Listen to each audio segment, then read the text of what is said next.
Okay, so welcome everybody to the Wisdom of the Guide. This is a lecture study of the Pathwork Guide lectures, and it's interesting to me. This lecture, kind of called me personally, and I think it's maybe a useful one for all of us. And it's like about 44 years old, uh, but it seems a lot like what the guide is describing is very apropos and applicable to our time now. Um, and so it was January 10th, 1979. It's lecture 257. So it's like the second to the last or so, and it's called Aspects of the New Divine Influx, Communication, Group Consciousness, and Exposure. And so, kind of in the beginning, when the guide first started bringing these lectures, it was talking about that, this information was coming in and was assisted by this intensification of light and energy coming to the planet, from higher realms. And he called it a divine influx. And that this divine influx, he, said was going to continue to grow and change things and shake things and bring about eventually sort of a new era, but that it was going to take everybody doing some deep work and to cooperate and understand what was going on. And so he brought these lectures to kind of reframe the perennial spiritual truths that are basically present in all of the past, so that they could be in a time, for our culture, these times, understandable again.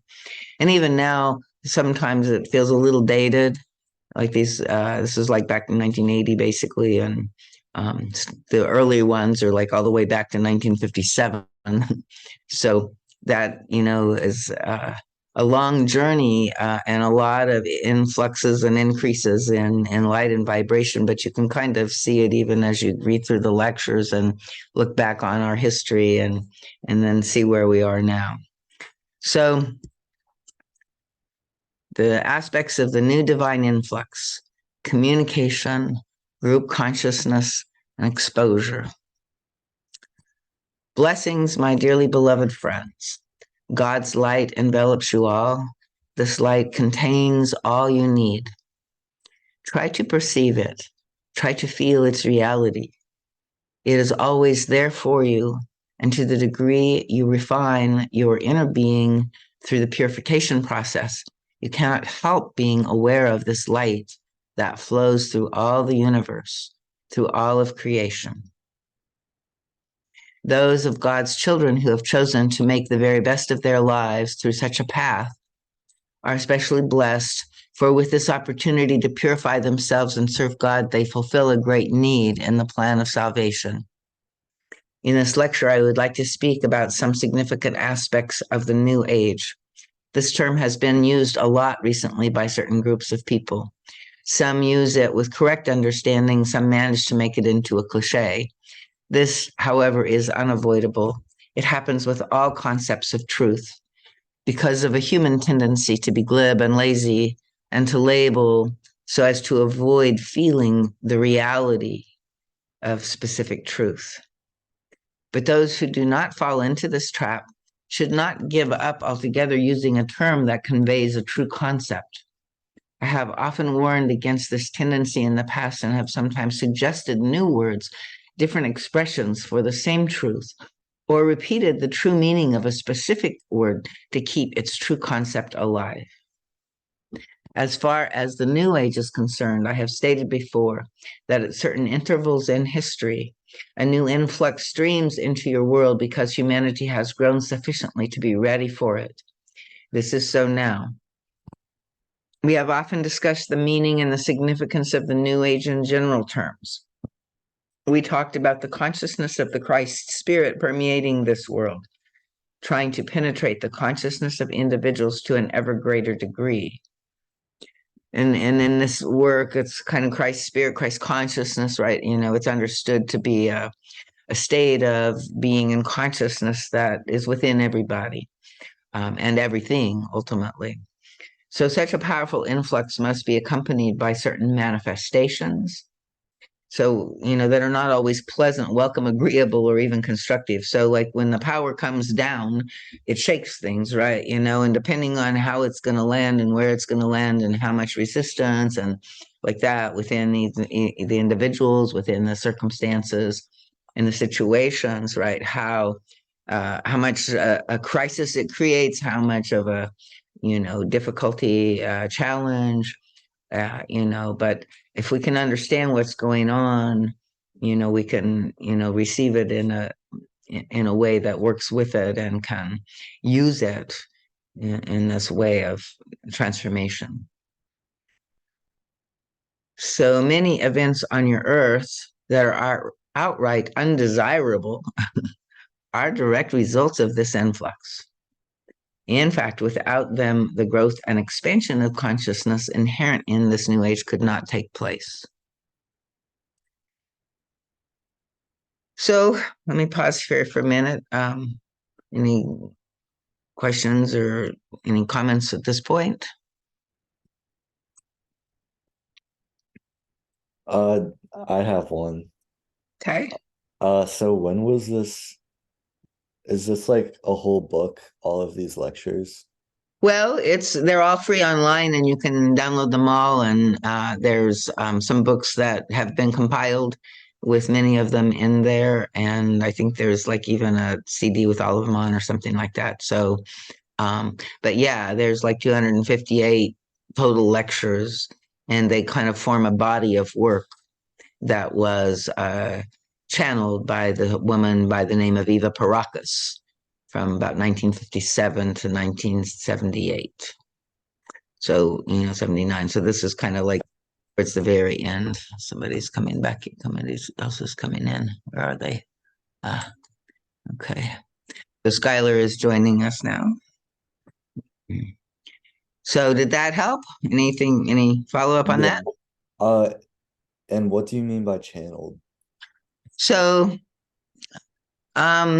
the person that spoke these words did it in a state of trance, and the wasn't her consciousness that was delivering these words, but beings that like were coming from the other side.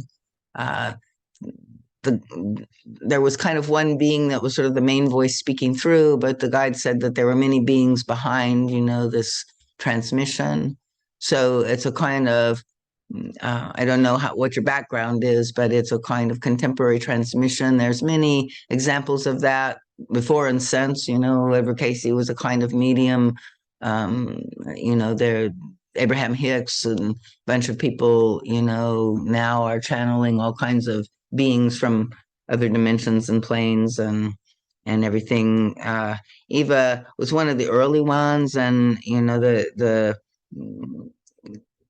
being that was behind the offerings never gave a name, became known as the Pathwork Guide.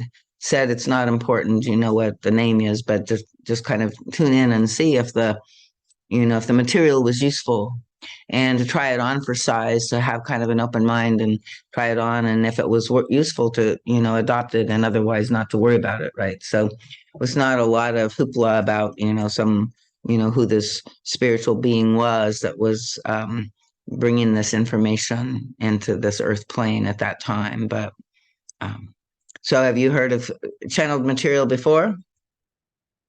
No, I haven't, but that makes sense. Okay. Okay. So yeah. So and there's various lectures that refer to it as well, and other people that you can explore. So, you might find it somewhat interesting. But this body of material, I think, is one of the, early and most kind of complete packages of kind of this process of spiritual development and growth, and what is required for us to move from sort of our current level of evolution into a more evolved collective. Hi, welcome, Tyler, Skylar. Excuse me. I got a Tyler and a Skylar now. Hello, hello. Hello. So we're we're working with a lecture. I don't know if you had a chance to take a look at it, but it's called Aspects of the New Divine Influx Communication Group Consciousness and Exposure. And it's one of the very last lectures that the guide offered. And so we're just kind of beginning to dwell into it. So he says, your own mind is still very much geared to the immediate. You believe that what is good and right in this moment will also be good and right. Is before he was talking about like a lot of the influx of the energy and the light coming in is shaking things, and then the manifestations are not always easy, pleasant, welcome, agreeable, and sometimes even destructive, right? Because the old has to kind of get shaken out and give way for something new to come. And so he says many events on earth are outright undesirable and are direct results of the influx. So, even what we think is this terrible situation that we seem to be in now, it may be exactly what is required for this transformation to happen on a planetary wide scale. So he says, in fact, without these shakings and these challenges and these destructive as well as challenging moments, that the growth and expansion of consciousness couldn't take place. So he says our mind is still very geared to the immediate, and we look at what's happening. I'm this way, and it's kind of, oh, that looks good, that looks terrible, that looks right, that looks wrong, and we think that in this, what's right in this moment is, also going to apply ultimately to be good and right. And you believe that what may appear evil to you now is also ultimately evil. This is hardly the case. Sometimes an outright negative manifestation may indeed be necessary for a total development to take place. This applies to the individual as well as to mankind as a whole, or to put it differently, to the entity Earth. So in this lecture, I should like to discuss some specifics that accompany the new influx. One is communication. Communication is a byproduct of highly developed consciousness. To the degree that development of spirit exists, the ability to communicate, to listen and express adequately and appropriately also exists. To the degree that development is still impaired, the ability to communicate is limited. So you see innumerable people who cannot and will not even try to put into words what they feel and think. They are either too proud or they demand to be understood by others without having to labor to make themselves understandable. For it does require some labor. And I was kind of like watching myself lately, and realizing, oh, that's a good confrontation, even for me, in, sort of the work of, group organizational kinds of things, because I find that I often get frustrated in the communication and in not being seen or understood. And, basically the guide here is saying, like, it's my responsibility, and if I'm not being well understood, then I need to see what's behind that and see if I can, work at a higher art of communicating. And he says communication is an art that everyone can and indeed must learn. It requires goodwill, a positive intentionality, and a will to cooperate. And so I also notice in me in these situations, oftentimes there's kind of not like a little bit of a negative will, negative intentionality, and, with the frustration kind of, like not that strong a will to cooperate. So, and I think again, in the world at large, we can see, like a lot of this is, we're far from, what this is being called for. And again, I think, it's like, it's bringing it up so we can see it writ large, in front of us. And within each of our own individual journeys, we can, step forward in that area as best we can, and that's how it's going to help the world at large. But it really is quite striking how all of this is playing out in the world right now.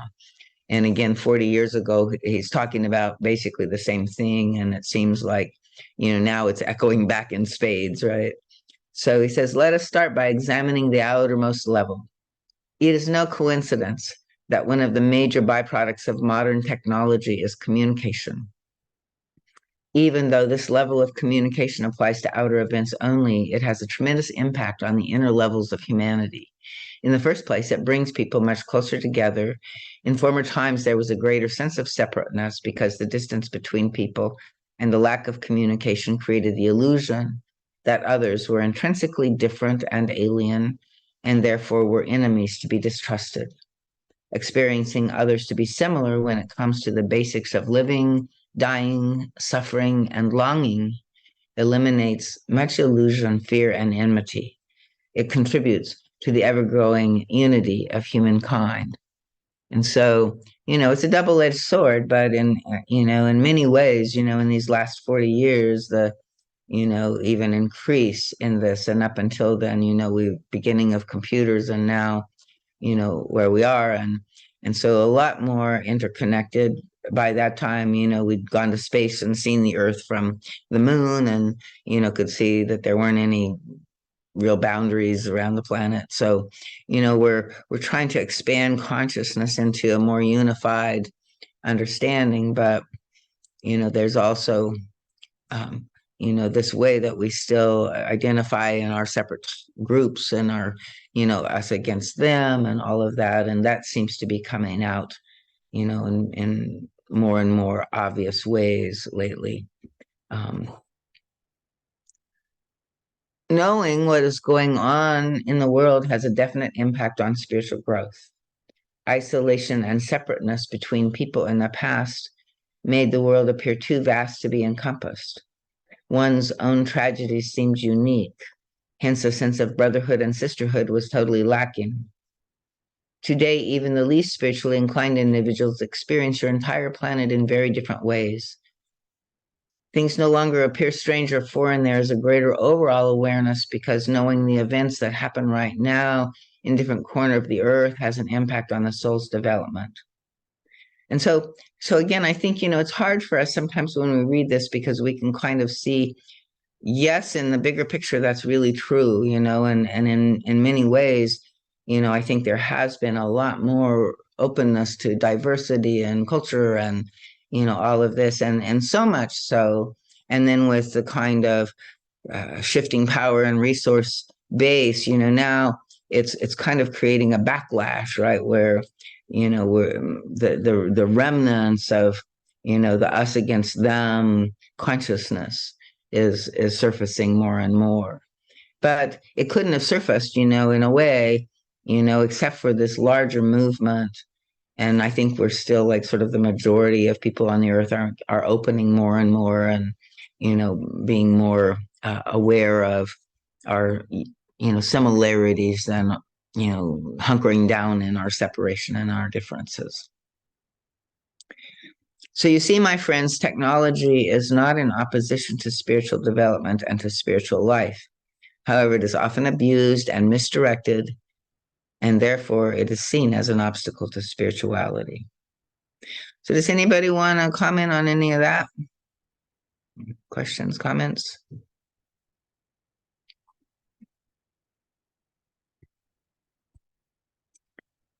So this again shows how everything in the universe and on this earth is intrinsically an expression of divine will, and creation can and should serve the great plan.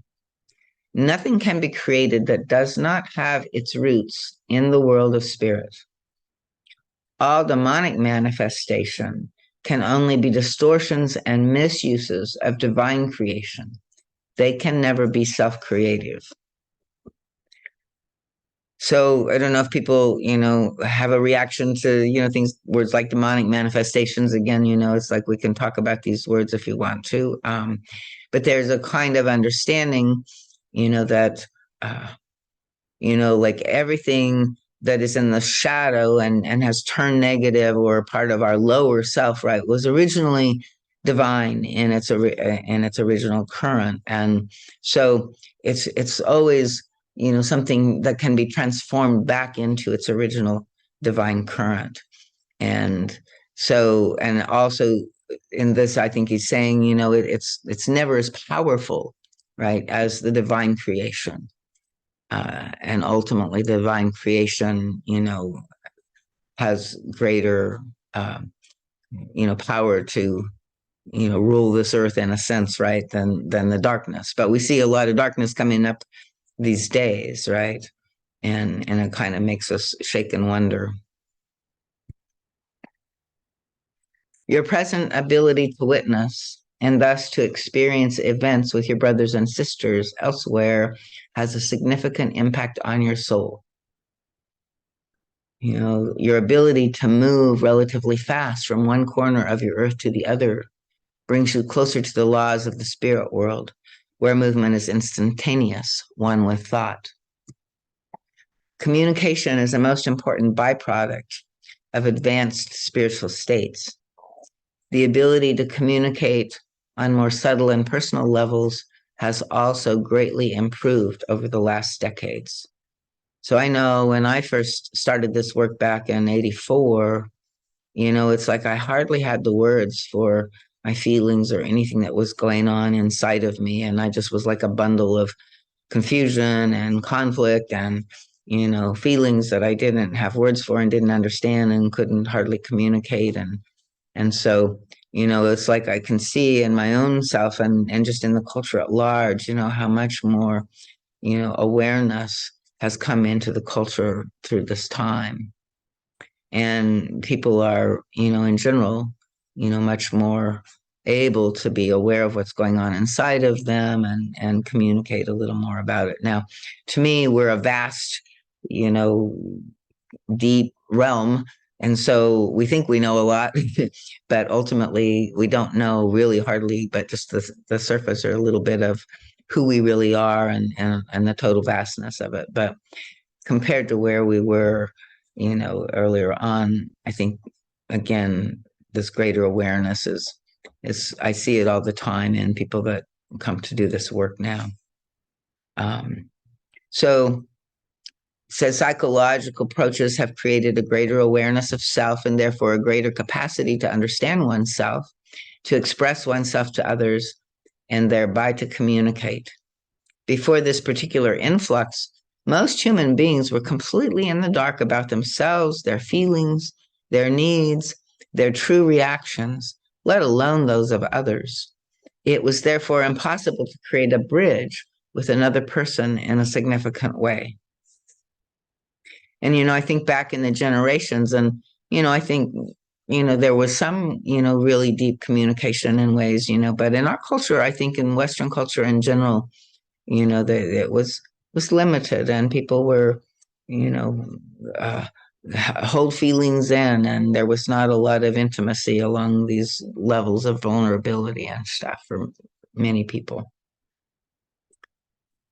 So similarly, a child in an early stage of development does not really know that it is hurt or lonely, that it needs more love, attention, or understanding. If this awareness were articulate in the child, it would be a relatively small step to convey these feelings to another person. Without communication, you live in the dark, alone in a fog of confusion, isolated from others. The Christ spirit represents exactly the opposite. It brings the great light of awareness, of communication, and of brotherhood and sisterhood. Obviously, true communication presupposes communication with the self, with the inner levels of being that were inaccessible before. So this is one of the areas where I focus a lot of my work because, we still carry a lot of habits around our communication with self that don't really promote good communication with the self. And we need that. And then I think that also will help us with communication to others. Understanding the self is the groundwork, the foundation, for you cannot convey, explain, and communicate something you do not know. And then, when we're trying to go in and understand ourselves, if we're going in, if we're afraid, or if we're judgmental, or if we are frustrated with ourselves, right? We often are, going in with this kind of negative, punishing or, judgmental approach, and the self naturally, kind of withdraws or wants to hide, or, doesn't give the groundwork and the foundation for coming out and sharing and speaking its truth. And we want to learn from all of the aspects of ourselves within us, right? We're a bag of beings. There's many aspects of self. And so, if we can learn, instead of to meet all of these parts with fear and judgment, to, realize, oh, you have something to teach me. You have a piece of the truth that I need. And we explore and we, do that self-knowledge journey, which can be, again, more and more revealed, especially when we feel safe to do the revealing to our own self. But if we're so critical and judgmental of ourself all of the time, then we won't reveal to our own self either. Um, and so that's really is the foundation. Anybody have any comments, questions?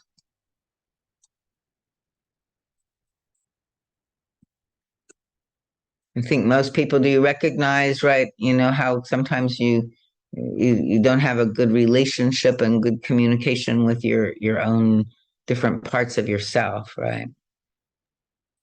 Yes, agree. Yeah, I agree. So a path such as the one I guide you on must always be primarily concerned with self-exploration and self-knowledge. It must never stop there, however. Self-knowledge is only the preliminary phase. The next organic step is learning the great art of communication. This requires intention, thought, practice, self-observation. It means giving up the state of being only half awake, assuming unthinkingly that others should know what you feel. It means making the effort to explain, to reach out, to search through the maze of misunderstanding patiently and lovingly. Here, as in everything else, practice leads to an increasingly spontaneous and automatic ability to be outwardly what you were previously, only secretly and inwardly, and to communicate this state to others. So, it's so easy when we're, with others and we get triggered by them, right? And then, this idea of, like, we recognize there's a misunderstanding, or, it's not, we're not being seen, and oftentimes that's a wound in our childhood, so we get mad about that. And so this is where we're trying to kind of hold those places so that we can activate, this awareness of the responsibility in communication, and to see if we can reach for, just the deeper realization of how difficult it is to communicate, how people don't know what pages people are on, how it's easy to get triggered and react and have misunderstandings. And so our highest potential, and sometimes we're the ones reacting and having misunderstanding, but when we can, to just recognize that that's, probably not what's really happening, to start asking questions. I was reading an article the other day that said, something about the art of good communication is the art of learning to really ask questions patiently and lovingly, right? And so somebody reacts to you or you react to somebody, and if you can turn that into a patient and loving question right there in the moment, I think it will help a lot of times in, beginning to, reground and connect and help each other communicate what needs to be really met and understood within. So here, as in everything else, practice leads to an increasingly spontaneous and automatic ability to be outwardly what you were previously, only secretly and inwardly, and to communicate this state to others. So it's kind of like we hold our real self deep inside, and it feels a very vulnerable, place. And so we kind of cover it with protection and defense and hiding a little behind things and our mask, and so that also interferes with, like, really this direct, honest true communication of, where we are moment to moment, and, including our own vulnerability. So in some ways, one of the books that was written by Pathwork helper Susan Thasinga, she called it the undefended self, right? And if you look at all of these lectures, like in a way, that's part of it's a way to describe the goal, of the Pathwork, is to, see that our defenses are really not working, and to become real and open and vulnerable, and that will allow the connection that we long for. And, of course, there are people out there that cannot receive that. So we're not just saying, to be, but we need to practice it, and we need to find safe places where we can. And we need to certainly be open and vulnerable and receptive to our own self, which oftentimes we're not. How's everybody doing? Good. So just use your imagine. Go ahead, Frank. Or somebody?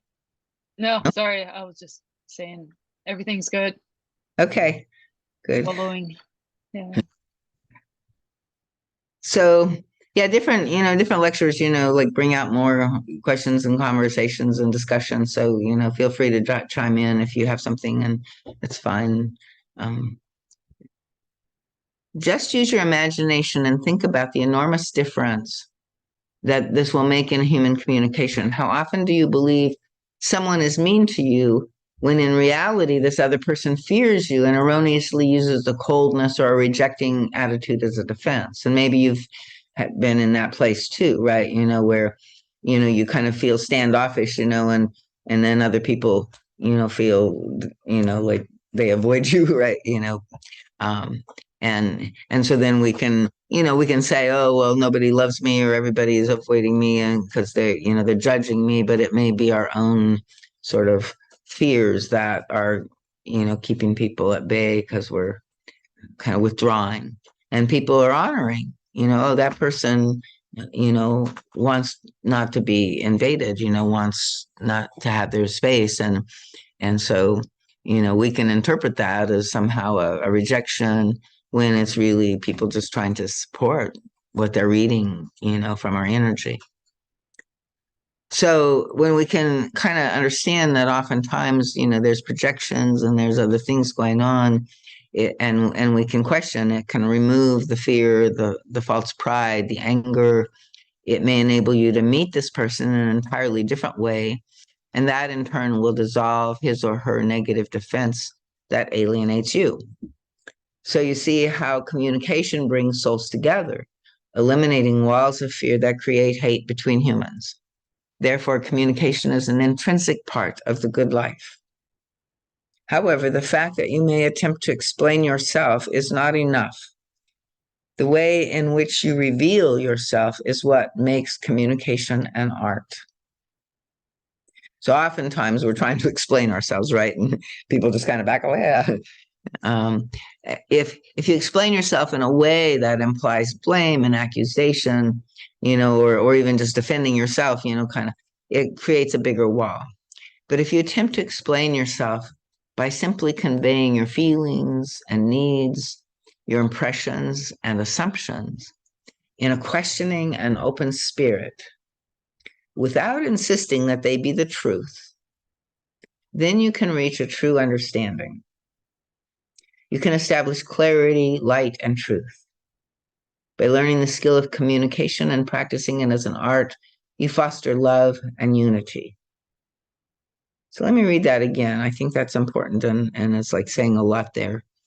If we explain ourselves in a way that implies blame and accusation, we create a bigger wall. But if we attempt to explain ourselves by simply conveying your feelings and needs, your impressions and assumptions in a questioning and open spirit, without insisting that they be the truth, then you can reach a true understanding. So has anybody ever had that experience of kind of being in that space of understanding rather than in a big defensive brouhaha? Yeah, and I'm Definitely. wondering why that's not the case with politics. Uh, It's completely the opposite with politics.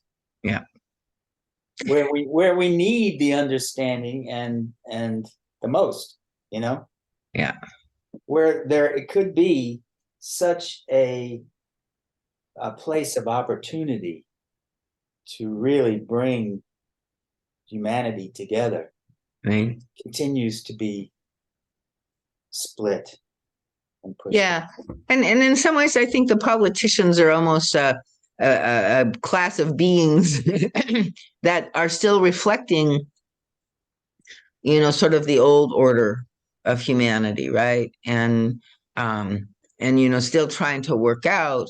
But I think in general, like um, the kind of uh, I don't know, agents of government and that kind of thing that they're pulled on a lot of sides, right? And there's a way that they are reflecting sort of the populace at large, right? You're never going to see them really being in the leadership level, right?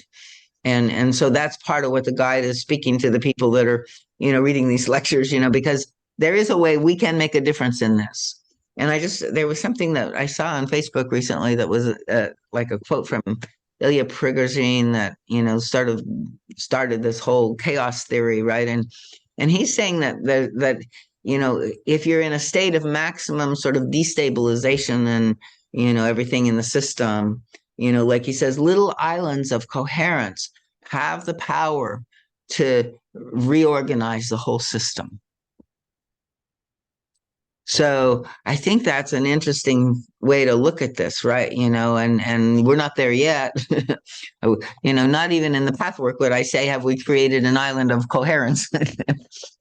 But it's kind of like what the call is, and I think where the cutting edge, of evolutionary development needs to kind of work towards achieving and working to find. But it really is the hardest thing for us to do. We're individuating. It's like in some ways the journey is to individuate, and what we're seeing is a core class of massive individuation, which has become separation and like protectionism and that kind of thing on all sides. But it's kind of like that individual impulse that says me first and I want to be who I want to be and fuck you and all of that, and the kind of going towards the most base of the tug of wars around these things and like threatening to shut down the whole government or whatever, all of these things are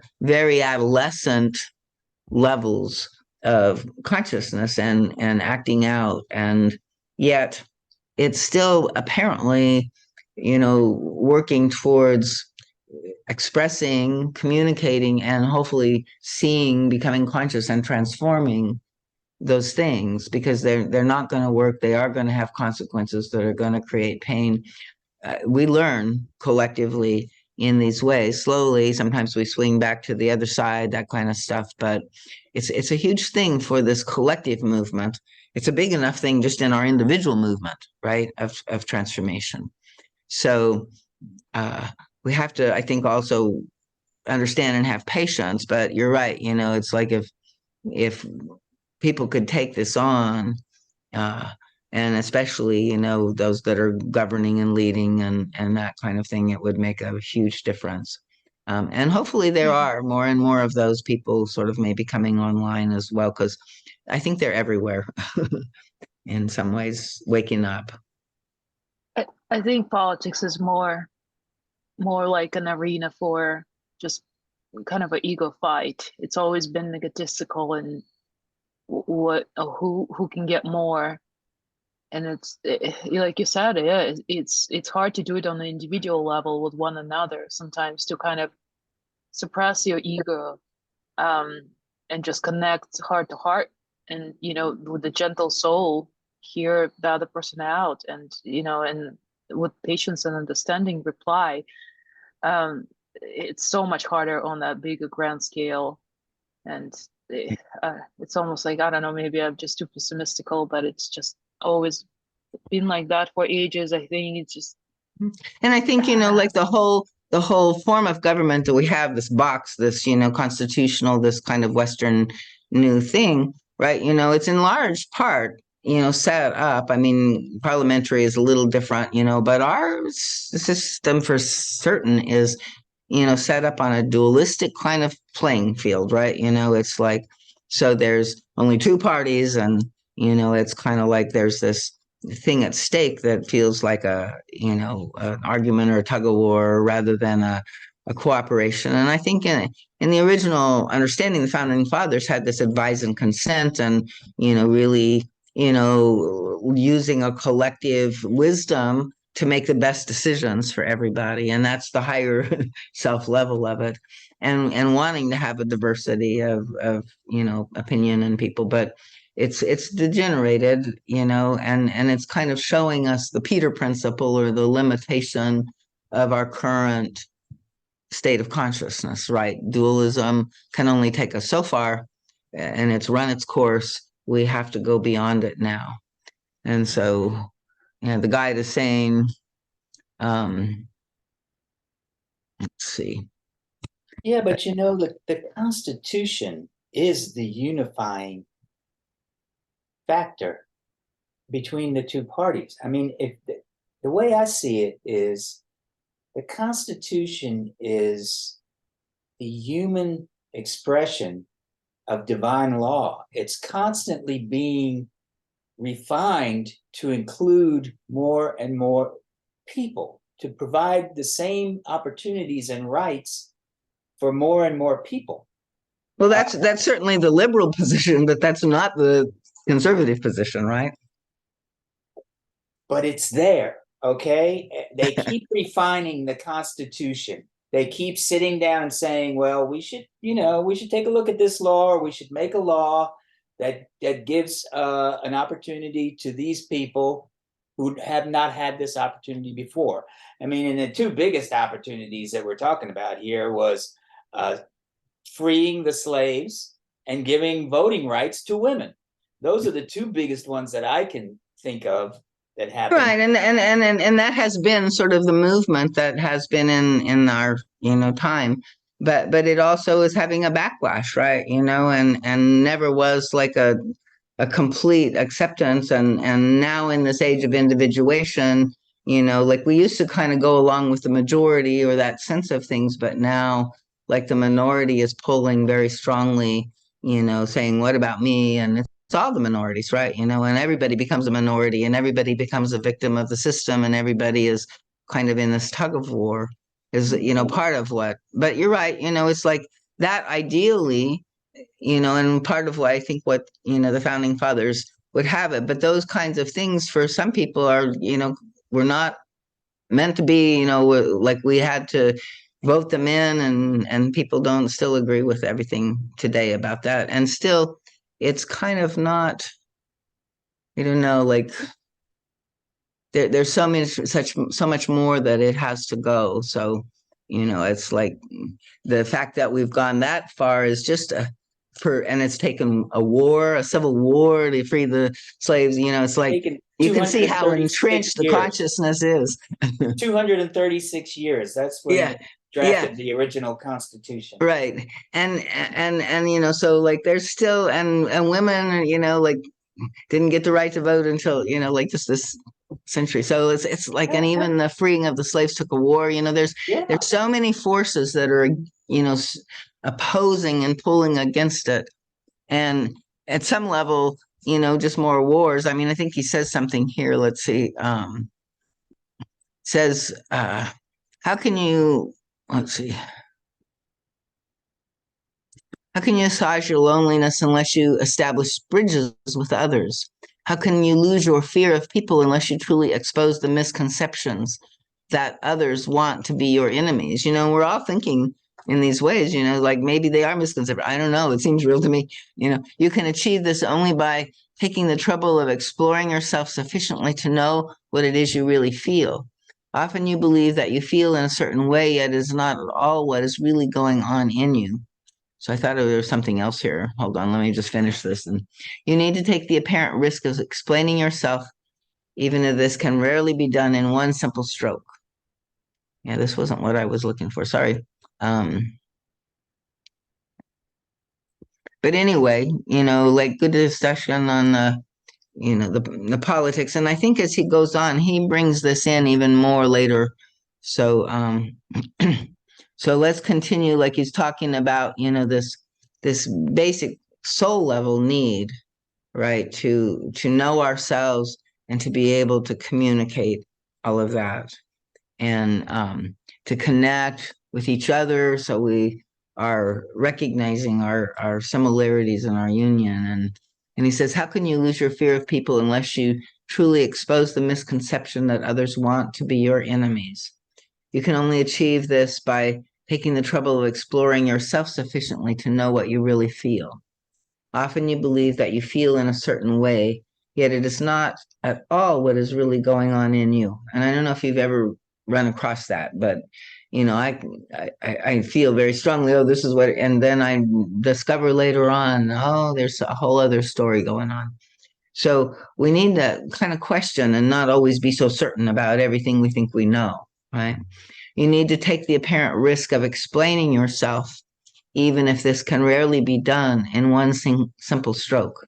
You need to enter an ongoing dialogue full of goodwill, increasing your willingness to shed your pride and to give up your stake in blaming. This is what communication entails on an emotional level. This is how the great oneness among all human beings will be established. That's quite a statement there. So let's read we need to enter an ongoing dialogue full of goodwill, increasing our willingness to shed our pride, give up our stake in blaming.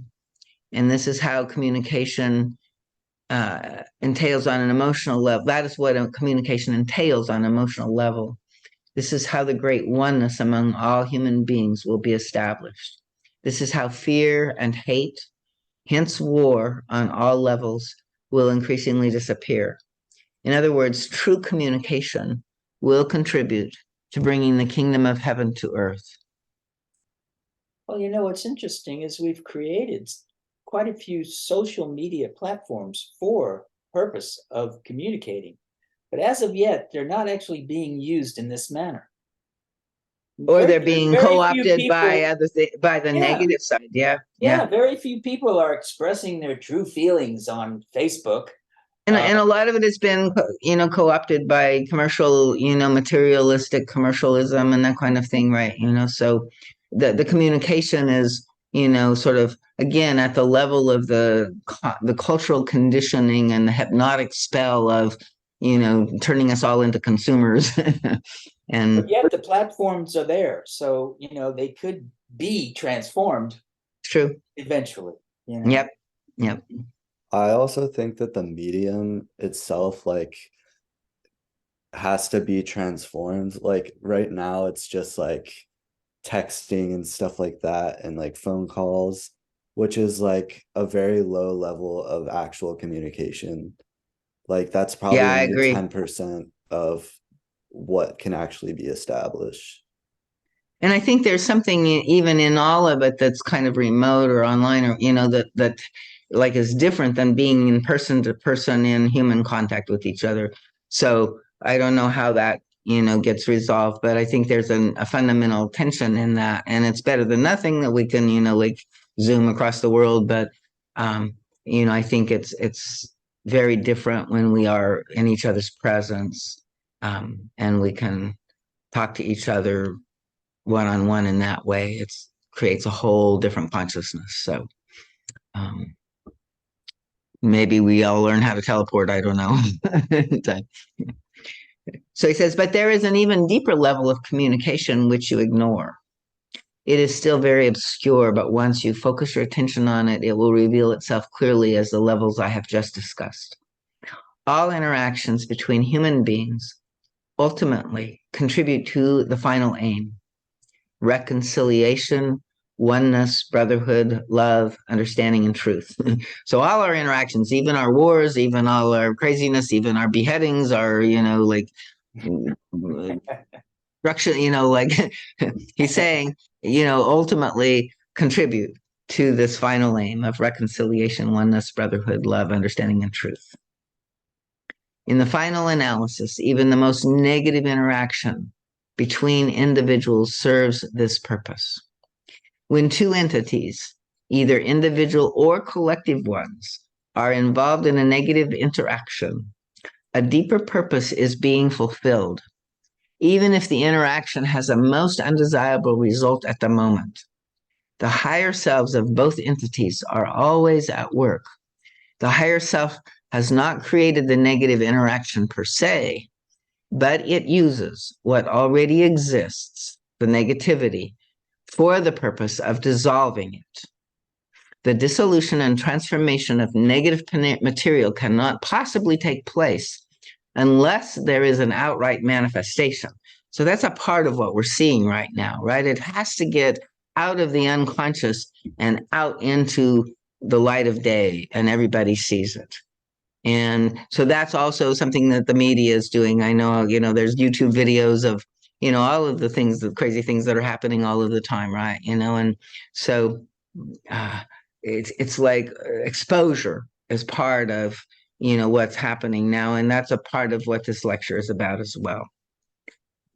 Even if the entities involved are totally in the dark about the part they themselves play in this interaction, and are still on the level of self-righteous one-sidedness, they nevertheless serve a higher purpose. How much more does this happen when entities recognize the total truth of an interaction that may be hidden from their immediate view? So you can see, my friends, that underneath the lower self-exchange, a higher self-exchange exists simultaneously between the entities in conflict. So I, pray to remember that, to hold that, to recognize, over time, the truth of that in a deeper conviction, because, it often seems like, it's, it cannot possibly lead to something good, but, and I go into fear, I go into my own lower self reaction, right? And so this is something that I think is a very powerful thing to try to hold. It's hard to really grasp it and hold it in our conscious awareness, because our dualistic egos are so quick to see and feel, oh, right, wrong, good, bad, okay, not okay, right, and go into that duality. So this is one way that we can kind of collapse duality a little bit, which I think is important, and to begin to just, open to this thought, to consider this when we're in that place of reaction against, the lower self exchanges of things out there in the world, that there's ultimately, something that's coming up, surfacing, and will in that way hopefully lead to its healing and its illumination. So this is very important new thought for you to contemplate. Just imagine two people or groups of people are at war on the surface. They hate and accuse each other. They wish each other the worst and want to harm each other. At the same time, on a deeper level, these entities agree. They know that what occurs on the surface serves the common good, serves truth and love, serves their unity.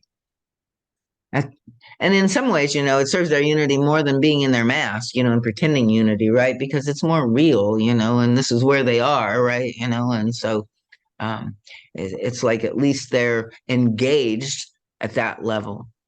And on this path, when two of you are at odds with each other and you work very deeply to come to the truth of the issue, you often experience a wonderful conciliation in which love unites the same two individuals who hated and accused each other before. You then witness what I explained just now. On your earth sphere, in this dimension, the manifestation of conciliation happens in sequential time. First the hate, then the search for truth, then love and unity. On the deeper level of being, there are no such sequences. Truth, love, and unity always exist simultaneously. So, this is an interesting kind of naming of this sequence, like where you have first the hate, which then hopefully, within us, even though we're, a part of us is sort of attached and identified with the hate, we know our conscience deeply on some level questions, right? And then this opens to the search for truth, which will always, when it's done fully and in truth, bring us to love and unity.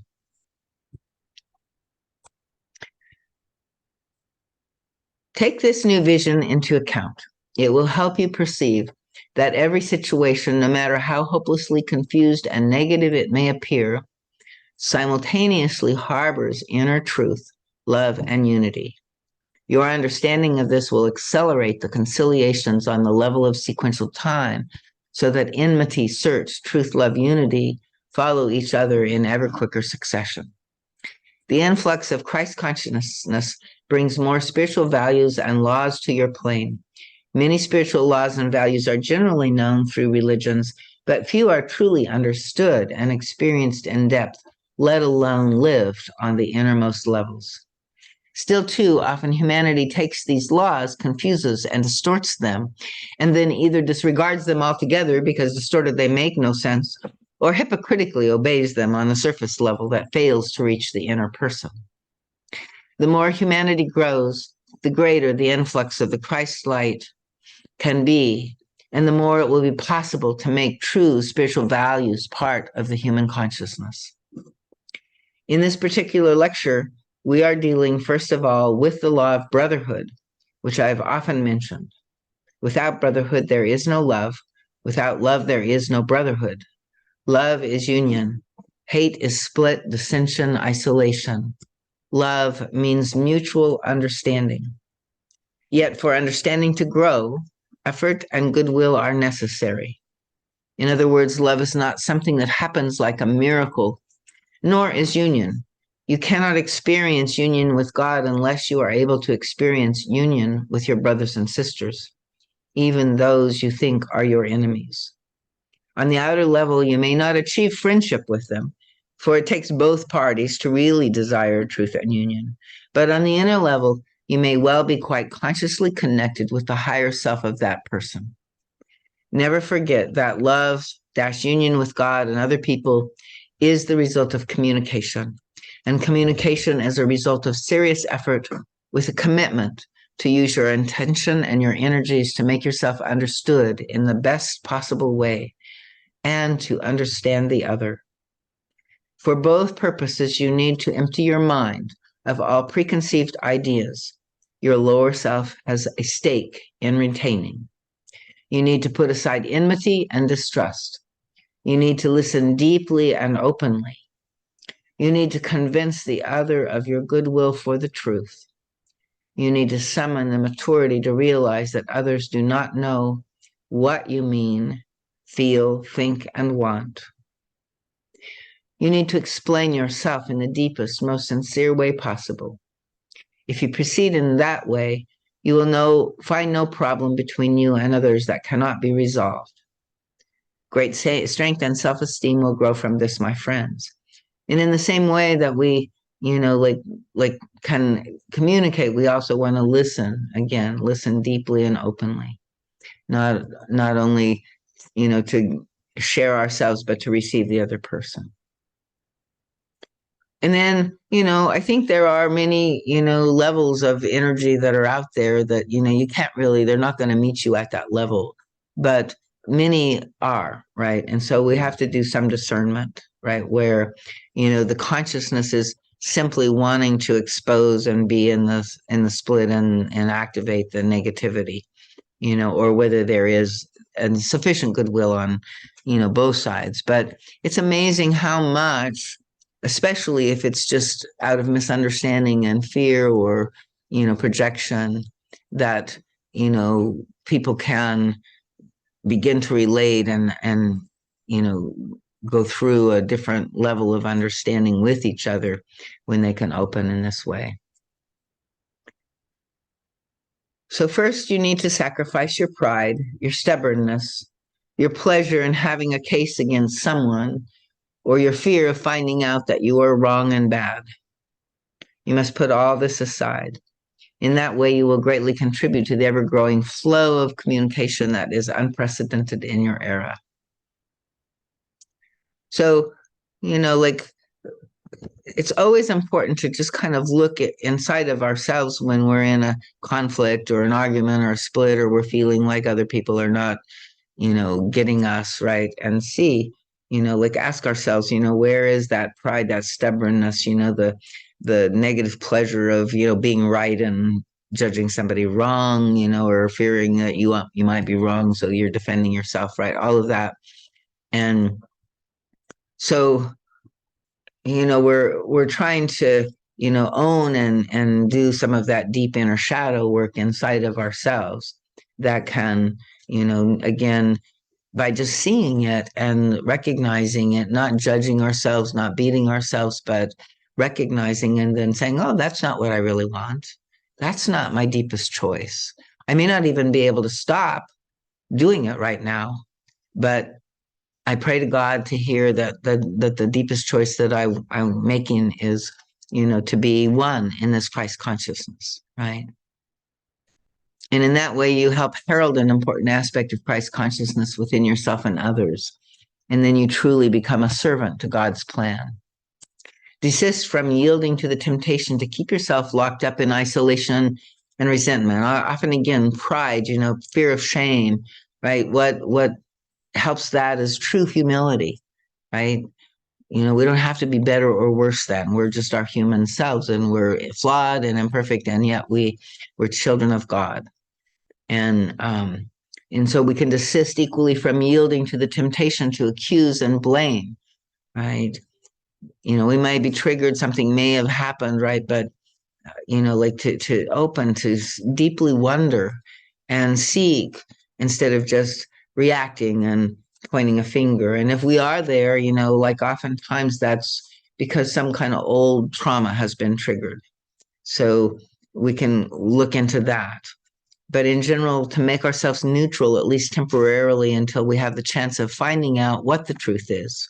So if you have a reaction, be just conscious of the reaction, but recognize, I don't really know what's going on here.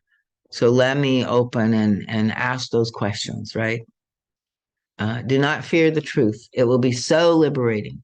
It will let you off the hook of your own secret self-accusations, and it will free others of your accusations. You may well find imperfections in both yourself and others, but these imperfections will have a new connotation that will free you of hurt and shame, as well as the need to put hurt and shame on others. Yes, my friends, this is what you have been doing in your work all along. I'm not telling you about a new process, but I want to shed a new light on it now from a new angle so that you can deepen your commitment to follow through. The new influx of the Christ consciousness sweeps through your world with tremendous force, yet its manifestations are not always recognized. At first, the influx reaches humanity's inner consciousness. Wherever there is the slightest potential, consciousness begins to change gradually, subtly. It may change through new ways of thinking about life or through a desire to find a way to understand the self and life more profoundly. Even those who are less ready and developed may lend a hand, perhaps unwittingly, to the unfolding of the great plan. They too become instruments, even though their instrumentality may appear entirely negative. Through their sphere of influence, their activity, they affect events, which then conspire to bring about new conditions. It is, again, as I explained before, the higher self of such a person working in conjunction with the plan and using the negative outer will to contribute positively to the whole picture. The new influx, called a new age, also affects outer events, often in a most obscure way. What may appear an entirely undesirable negative occurrence is in reality a necessity for establishing new values and reestablishing life based on spiritual premises, truth, and love. In other words, destructiveness that has advanced so far that it can no longer be changed, molded, or transformed needs to be destroyed before a new and better structure can be erected. Many destructive events on your earth are of this kind. You need to learn to distinguish between those events that are outright unnecessary and directly opposed to life, being expressions of evil, and those that fall into the category I just described. And even the expressions of evil, again, can be utilized for the purposes of the light. But the distinction is difficult, not always clear. And as you train your inner vision and you become aware of the processes of creation, the perception will become more accurate. And it's good to notice the difference, right? And these discernments and understandings that can come to us as we go forward can help us navigate the world, our own journey, and our own fears and concerns. We're all affected by the conditions in the world. It's like we're so interconnected now, like and I don't even know, maybe it's all energetic too. So the soul's dying in the flood in Sudan, like I think we all feel it at some level, right? And it may not be conscious, so again, we might just feel the low energy, or the fear in us may get stronger or something, and so we think it is personal, but it's also tied into the collective. Many of you already see that new values are springing up all over, working their way laboriously through the thicket of obsolete values, the old and negative and destructive attitudes towards life. The new values are still small and delicate plants that need nurturing with courage and commitment to the larger cause of life, and with the ever necessary self-honesty that fosters development and expansion of individual consciousness. The more people mature this growth, the stronger the new plants will become on your planet. This process is always based on a cellular structure. It begins with a single cell, the individual consciousness that needs to change. Such individual change cannot take place in isolation, but always in conjunction with others. For individual consciousness is part of the collective consciousness, the great whole. Individual values and development can only be measured by interactions with others. Communication is one aspect that improves interaction until there is no separation. The more individual cells of consciousness begin to purify and align themselves with the divine will, the more they will affect the totality of the earth entity. The cells meld into one structure, although they each have their individual life. You have a great deal of ambivalence about this melding. On the one hand, you fear giving up what you call your individuality. You believe that your uniqueness, your particular divine manifestation is dependent on your separation. You falsely assume that in oneness with the whole, you lose what is uniquely yours. In reality, it is just the other way around. Thus, you struggle against the innate fate of all created beings, the striving towards oneness. You resist and fight it to your great chagrin. For on the other hand, the longing for oneness can never be relieved without oneness being achieved. The longing is desperate in your soul, and the pain of not experiencing oneness is excruciating. Not knowing of this longing, not feeling the pain, is even worse. It is a state of apathy, unaliveness, confusion, and secondary pain. It is a state that you can never understand because it is a result of a long chain reaction whose origin is precisely the pain of denying oneness. So I don't know, he's saying a lot here, and we're mostly not that conscious of this deep, pain of the separation that we're in. It's kind of like the ocean, the sea that we live in, and we've grown used to it and we've grown numb to it in ways that we don't fully understand. And the pain of that we encountered when we incarnated here as children, which is when we first faced it, was very traumatic. And that's also what he's talking about here. And so, it's part of the work that we do is to go in and try to face some of that traumatic, and be with the pain of this, loss, and, open again in our sensitivity, because by becoming numb to it, it doesn't, we can't heal it. And it just continues to increase the separation and the numbness. So it has often been mentioned that the New Age, or as it is also called, the Aquarian Age, brings about group formations, group consciousness. Such a process has not existed in the same way before. Of course, humanity as a whole is a group on a larger scale. Society would not exist unless group consciousness were cultivated to some degree. But until now, individuals were mainly concerned with themselves and their own interests, regardless of the effects of such self-concern on the rest of the world. Not that this attitude has now disappeared, far from it, but a new awareness is growing in which people are beginning to see that if they pursue nothing but their self-interest to the detriment of others, they go far beyond violating moral and spiritual laws and values. They are beginning to see that they themselves must eventually suffer from this attitude as much as if not more than those they disregard with short-sighted selfishness. The human family could not exist without a group spirit. Most societies have not yet put sufficient weight on spiritual values.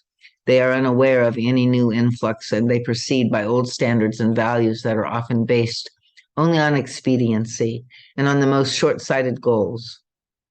It is surely no coincidence that in your time, new groups, new communities of all sorts are springing up all over.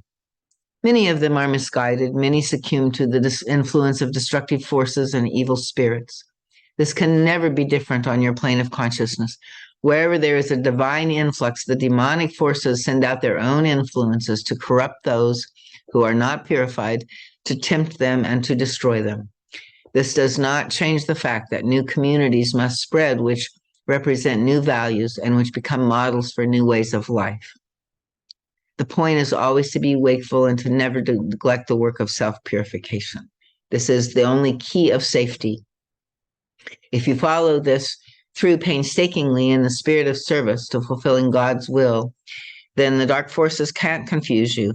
You will always know, you will find the answers, you will ultimately stay clean, even if there must be some temporary manifestation of your lower self. So, I mean, this is a lot of woo-woo, scary words here, maybe, for some people. So, it's kind of like the guide, talks about the fact that, there are these, energies of both, light and darkness. And again, he says that, the darkness is simply a distortion of the light. It's not real in and of itself. But there is a way in which we have to do our shadow work, right? In order to really bring our spirit to higher realms. So, and inside of the shadow, it's like you can look at it in many ways. It can be our faults and our personal flaws, but, we're also in our addictions and in other things, there's like thought forms that tempt us. There are, ideas of the grandiosity of the ego that make us want to be special and, take on kind of distortions and, leadership through that kind of charisma, that, can cause people to, pay attention and follow, and then the person can misuse that, or kind of enslave that kind of transference.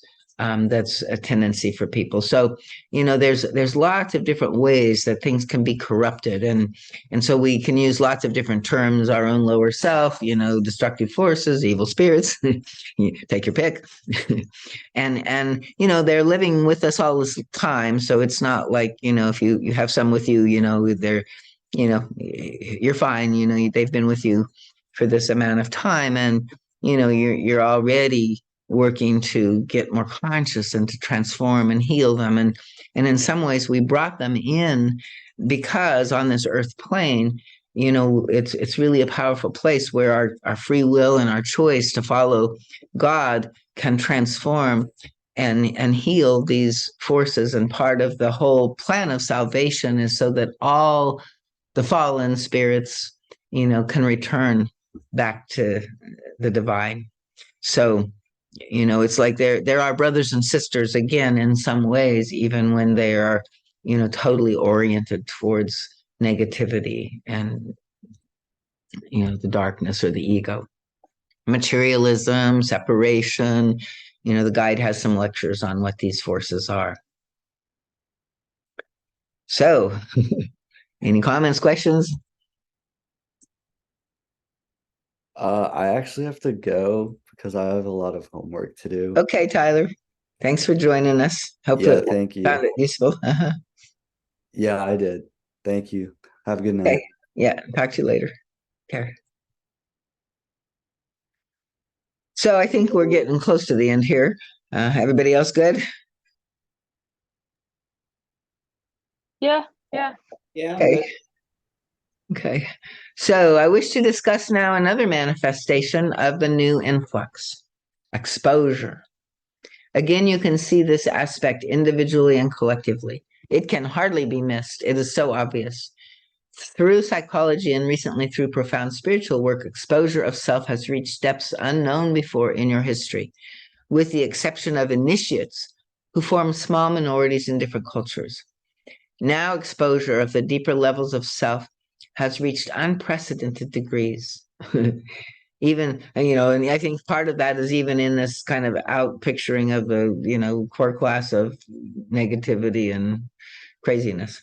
So even the least knowledgeable people have attained a certain degree of awareness that there are deeper levels of being which determine their lives. You may now take this for granted, yet it was by no means always so. The new ability to explore the self is a combination of communication and exposure. The willingness to expose leads to communication, and communication leads to oneness, to alignment with a Christ spirit that sweeps with great force through your world. The resistance to exposure is always present. It is obvious that refusal to expose creates isolation. When you deny exposure, it always means that you have a stake in maintaining a rotten structure, a structure that you need to eliminate and replace. The unwillingness implies the wish to continue living a lie. Dedication to the truth must bring the willingness and the courage to expose and to change. If it is not done willingly, secret matters will be exposed through outer forces, through crises that will bring them to the surface. So the guide is saying sort of the higher self doesn't really let us hide forever.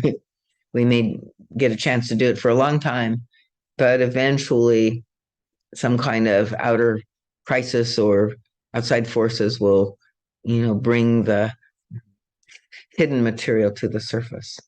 And once the force of the new influx is set in motion, it cannot be halted. The more opposition it encounters, the more painful the crisis will be. So the more that we resist, the more we run, the more we fight, the more we try to hide, right? All of that just increases the struggle. So this is part of the journey of learning how to surrender, which I think is kind of part of the next lecture. But, there's this way that, accepting and being with what is also what he's speaking about here, right? And trusting that it's all a part of a manifestation of a larger process and healing and movement that's trying to happen. This has also become obvious in your public life in recent times. A great deal of hidden destructiveness has been exposed and communicated to the public. Again, this has never been the case before in the same way and to the same degree, and it continues.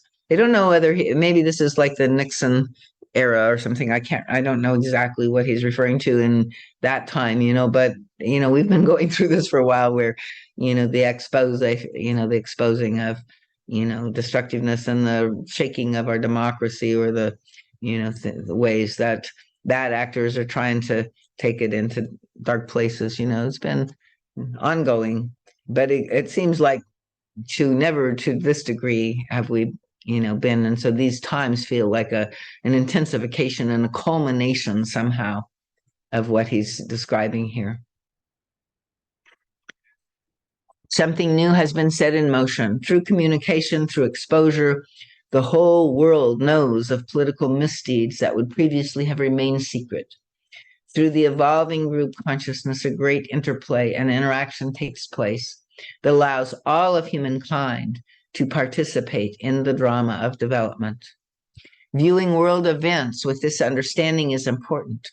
It is exactly the process you follow on this path. You expose your lower self, you share it, you communicate it to others. Can you think of a better way to establish love, trust, and closeness? Again and again, I show you parallels between the development of the individual and of the planet. All the processes you learn to apply to yourselves also apply in some form on the collective level. Exposure has never existed in the way it does now. Masks are beginning to fall. I don't think we live in masks much anymore. Lower self aspects begin to show clearly with less concealment than ever before. Thus, events and intentions can be recognized for what they really are without the camouflages that bring so much lying, so much suffering, so much confusion. It's amazing how still, even in its blatancy, people are still somewhat, confused and not seeing it. But there's a great, subtle and sophisticated, obfuscation, of truth that has been happening and continues to happen. And this is part of the, what they call the wetico, the, collective lower self and evil that we're dealing with, that this lecture is also about. So exposure is very much a part of the new influx. It is a direct expression of the Christ consciousness that sweeps through the inner and outer planes of this planet at this time. Spiritual development without exposure can at best be only a half measure that leads eventually to a stalemate. But unless exposure is infused with love, it becomes self-defeating. Show respect for the person who has the courage to do it willingly. Those who refuse to open up willingly must not be allowed to destroy their environment and to influence events through their concealment. The courage and strength necessary to bring about exposure wherever appropriate and necessary stems from the inner conviction that it is done in the service of a larger cause. In other words, it is done in love. The more you expose yourself to yourself and subsequently to others, the more you will discover your true intrinsic worth. You will know that the already developed higher self is the part that makes this exposure possible. So we begin shifting our identification, into that part of our being, because that's the part of the being that is acting in that. And we begin to recognize, the higher self within us. It is the same with the planetary entity. The Earth's higher self is conducting all the exposures that occur now on the political front. Do not think of the New Age as a general vague force. It is a consciousness by and in itself, specific aspects manifest in various parts of your Earth as the need arises. So it's interesting, again, it's a consciousness. Everything is being. That's a shamanic understanding of the world, right? As all consciousness, the New Age consists of many aspects that complete a harmonious whole. In this lecture, I discussed three particular aspects: communication, group consciousness, and exposure. We also discussed the inevitable parallel between all these aspects manifesting on the individual and on the collective levels. You are quite well versed on the individual level, since this was the emphasis of your pathwork all along. Although there are still some obstructions and resistances, in principle, you are reconciled with this process, and you comprehend its intrinsic necessity and value. You can observe how the same process happens on the collective level, and this will help your expansion as an individual. By seeing the same principle repeated in macrocosm and in microcosm, you develop a deeper understanding. Through this understanding and through your ever-intensified efforts towards self-exposure and communication with your immediate circle of dear ones with whom you share your process of development, you greatly contribute to Earth's evolution. And so that's, again, the beauty of the pathwork groups and the, process that we use together in our community and in our groups where, this exposure is welcomed and, people can, hold each other and learn from each other in these ways. And although it may not be possible for you to see this influence directly, the way that can, change the world, right, is basically what he's saying. we can gradually sense it, and it will become an ever-growing realization. So we need to continue to find and build our connection and do our communication and our exposure, and that's our work. And we still need to apply more awareness and attention to how you use these aspects better in your own community life. Often there still exists a blindness to self-exposure and to the exposure of others that fails to bring the truth to the surface. This undermines communication and hence love and union. You would enhance communication if you made a more profound effort to explain yourself and to help others do likewise through a non-threatening attitude and through those questions, right? So, I don't know if other people find themselves in, organizations or groups in some way, where they can put this into practice. But certainly I am, and I can. And so it's definitely something that resonates inside of me. Communication could also vastly improve if you helped others to be more receptive to what you know and have to teach. And similarly, if you were more open and receptive to where you could learn from others. Too often, a bland, dull numbness encases you in a half-vague, opinionated, incomplete, secretive holding on to assumptions that close all doors. And so maybe you can recognize some of that. There's certain situations, that you kind of go in with resistance, and you're already in disagreement, or you're already, in some kind of opposition, or you really don't want to be part of this in the way that it's being conducted, right? And so there's this withholding, this dull and numbness, this, half judgment kind of atmosphere that can come in, critical, and so, all of this closes doors. And this is where your spirit friends wish you to improve and make of your beautiful, golden, ever-growing community a greater glory, expressing the Christ, serving the highest. I want also to call your attention to a specific observation. Watch the parallels between the outer and inner growth and the expression of your group's entity higher self. At times, one is ahead of the other. At other times, it is reversed. A certain balance should be maintained, though it can never be completely even. This is not necessary. If the imbalance between inner and outer growth does not become too great, it can easily be adjusted.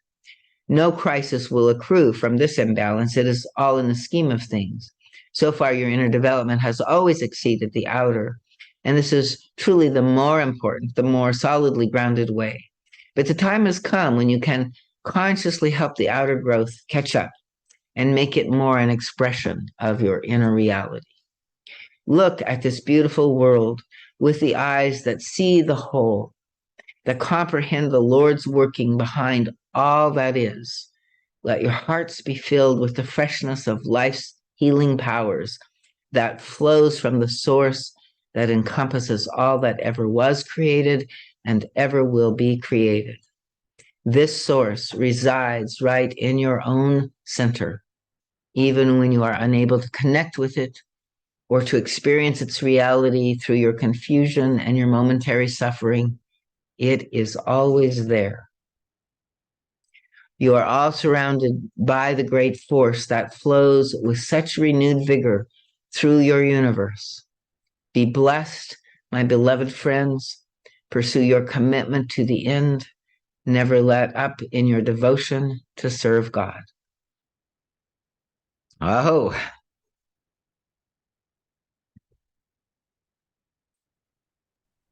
So, any final comments, questions?